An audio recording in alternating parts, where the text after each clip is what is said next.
Yishun is the best town in Singapore, and I don't even live here. Don't come at me with your confirmation bias, because Yishun is not even in the top 3 of the most crime-ridden towns in Singapore. Here's why I think Yishun is a great place to live. Despite being quite a built-out town, my favourite parks exist here. Yishun Pond is a lovely oasis in the middle of the town, and Lower Seletar provides access to a peaceful waterfront. Yishun is what I would consider a complete neighbourhood, one with safe and convenient access to goods and services that you need for your daily life. So things like supermarkets, schools, parks, medical facilities, and affordable transportation options.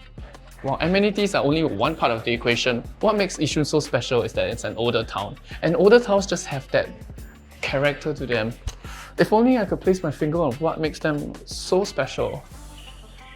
My favourite part of estates like this are the bustling neighbourhoods full of life. People heading to the supermarket, chilling in the coffee shops, and just going about their day-to-day.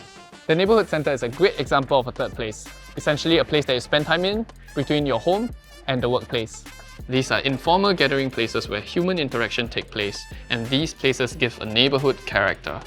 Stores hawk their wares on the weekends, aunties take part in their Zumba and Wushu classes, and kids run around while their parents shop at supermarkets. If anything, this is a successful community space, one where people come together to define what they want the place to be.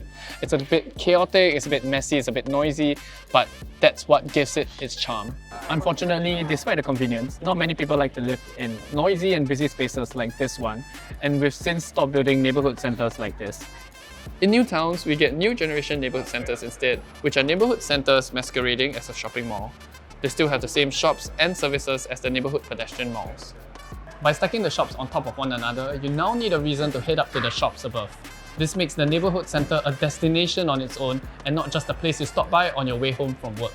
To take things a step further, newer HDBs no longer have the large void decks that are common all over Yishun. Instead of void decks, you get lovely landscape gardens, pavilions and sky terraces like this one, which are arguably better spaces to rest and relax in. However, you also lose the spontaneity of the void deck, for weddings, for funerals, and for the arbing to play music until 3 AM. The North Shore Plaza at Punggol is a great example of a new generation of neighbourhood centres that aims to bring back the good old days. Not only does it look and feel like a mall, it also serves as an elevated spine to bring people right from the LRT to their homes. This is a shared community space that you can walk through every day on your way home, creating opportunities for you to meet fellow neighbours, drop by on shops and facilities, and function as both a destination and part of your commute. This is exciting. The LRT creates new opportunities for transit-oriented development that brings people closer to their destination. But the LRT hasn't really been all that good though. Yishun has character. I would like to think that despite all the bad press, Yishun is a pretty good place to live.